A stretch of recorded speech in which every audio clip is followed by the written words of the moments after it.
Hello everyone, welcome to ChemQuest. क्या हाल है? उम्मीद करता हूँ सब फिट होंगे, एनर्जेटिक होंगे। एक न्यू कंसेप्ट के साथ आपके सामने हाजिर हैं। गैसेस चैप्टर से रिलेटेड बातें करेंगे। इससे पहली वीडियो में मैंने कहा था कि गैसेस चैप्टर इंतहाई इंपॉर्टेंट है। इसी से रिलेटेड एक और कंसेप्ट लेके आए हैं, वान डेर वाल्स से रिलेटेड।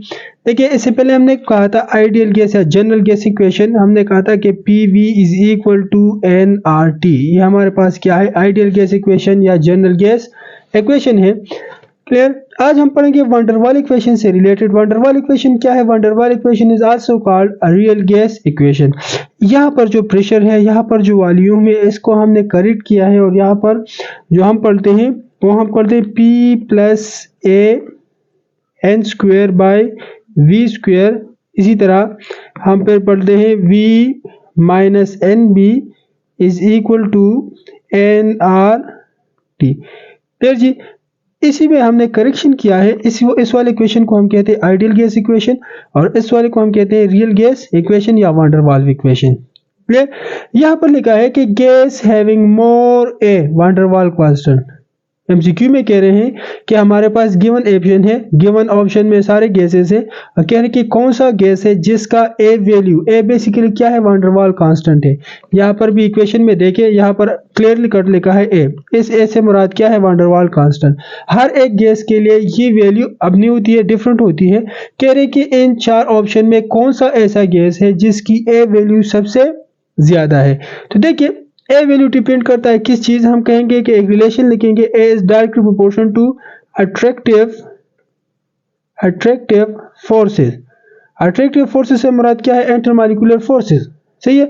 मतलब क्या है कि जो भी हमारे पास गैस है और उस गैस के दरमियान अगर इंटरमॉलिक्यूलर फोर्सेस ज्यादा है, स्ट्रॉन्ग है, तो मतलब उसकी ए वैल्यू भी सबसे ज्यादा है। तो ऑप्शन को देखिए, फ्लोरीन है, क्लोरीन है, ऑक्सीजन है, नाइट्रोजन है। तो देखिए, अगर आप देखें पीरियड में, तो सबसे पहले आता है नाइट्रोजन। नाइट्रोजन के बाद हमारे पास है ऑक्सीजन एंड ऑक्सीजन के बाद हमारे पास है फ्लोरीन। क्लियर? एंड क्लोरीन यहाँ पर है। ठीक है ना? अगर आप देखें तो जब हम पीरियडिक टेबल में पीरियड में फ्रॉम लेफ्ट टू राइट जाते हैं तो हमारे पास एटॉमिक रेडियस डिक्रीज होता है। मतलब नाइट्रोजन है, नाइट्रोजन का एटॉमिक रेडियस ज्यादा है, ऑक्सीजन का कम है एंड फ्लोरीन का और भी कम है। सही है? तो मतलब नाइट्रोजन गैस का जो वॉल्यूम है वो कम होगा, ऑक्सीजन गैस का वॉल्यूम है वो नाइट्रोजन से भी कम होगा एंड फ्लोरीन का जो है वो ऑक्सीजन से भी कम होगा। इसी तरह अगर आप क्लोरीन की तरफ आते हैं तो क्लोरीन क्या है? वो हमारे पास थर्ड पीरियड में मौजूद है और जब हम डाउन द ग्रुप आते हैं तो डाउन द ग्रुप हमारे पास एटॉमिक साइज इंक्रीज होता है। यहाँ पर फ्लोरीन में 2 शेल्स मौजूद है, ऑक्सीजन में 2 शेल्स मौजूद है, नाइट्रोजन में भी 2 शेल्स मौजूद है, लेकिन क्लोरीन में हमारे पास 3 शेल्स मौजूद है। मतलब क्लोरीन का साइज सबसे ज्यादा है। तो देखिए, अगर आप साइज की बात करते हैं तो फ्लोरीन का साइज, ऑक्सीजन और नाइट्रोजन, इन तीनों का साइज क्या है? क्लोरीन से कम है। तो इससे इसका अट्रैक्टिव फोर्सेस से क्या ताल्लुक है? देखिए, हम एक फोर्स पढ़ते हैं, intermolecular force, London dispersion forces. And London dispersion forces is directly proportional to size of molecule. Clear? अगर मॉलिक्यूल का साइज ज्यादा है, ठीक है ना, तो उसका लंडन डिस्पर्शन फोर्सेस भी सबसे ज्यादा होगा।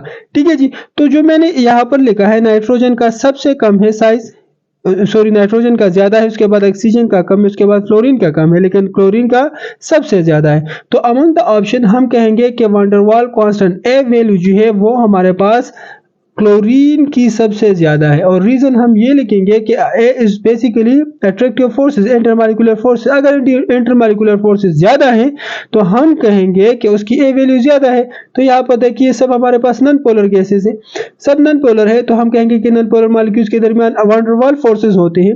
वान डेर वाल्स फोर्सेस डिपेंड करते हैं साइज ऑफ ए मॉलिक्यूल पे। जब मॉलिक्यूल का साइज ज्यादा है तो मतलब वहां पर अट्रैक्टिव फोर्सेस, इंटरमॉलिक्यूलर फोर्सेस ज्यादा है।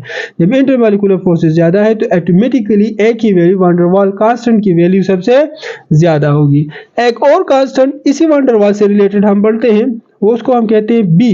बी भी यहाँ पर मौजूद है। अगर आप देखें जी, बी क्या है? बेसिकली इस बी को हम कहते हैं एक्सक्लूडेड वॉल्यूम। Excluded volume. सही है जी। ए को हम कहते हैं van der Waals constant and B को हम कहते हैं एक्सक्लूडेड वॉल्यूम। यहाँ पर भी एक क्वेश्चन पूछा जाता है कि एक्सक्लूडेड वॉल्यूम जो है वो ओरिजिनल वॉल्यूम के कितने बराबर है? तो हम कहेंगे कि बेसिकली जो एक्सक्लूडेड वॉल्यूम है, एक्सक्लूडेड वॉल्यूम हम पढ़ते हैं कि जो एक्चुअल वॉल्यूम है इसके 4 टाइम्स बराबर होगा, इसके 4 टाइम्स इक्वल होगा। मतलब अगर आपको कहे कि बी, तो हम कहेंगे बी इज इक्वल टू 4, जो ओरिजिनल वॉल्यूम है उससे रिलेटेड हम पढ़ेंगे। सही है जी। अगर दोस्तों अगर आपको ये वीडियो अच्छी लगी है, ये कंसेप्ट अच्छा लगे है, तो काइंडली कमेंट सेक्शन में ज़रूर बताएं। देखिए गैसेस चैप्टर इंतहाई इंपॉर्टेंट है। अगर आप लोग कमेंट करेंगे, मेरे वीडियो को लाइक करेंगे, तो जाहिर सी बात है मैं ज़्यादा से ज़्यादा अच्छी से अच्छा कंसेप्ट जो है लेके आऊँगा। और आप ही पे डिपेंड करता है कि आप मेरे चैनल को लाइक करते हैं, आप मेरे वर्क को लाइक करते हैं। अगर लाइक करते हैं तो काइंडली कमेंट सेक्शन में ज़रूर बताएं। अगर आपको कोई इसमें कमी नज़र आ जाए कि आपने सर ये बेहतर करना है, तो काइंडली मुझे ज़रूर बताएं, ताकि मैं कोशिश करूं कि उस पॉइंट को बेहतर बनाने की कोशिश करूं। Thank you very much. अल्लाह हाफिज़।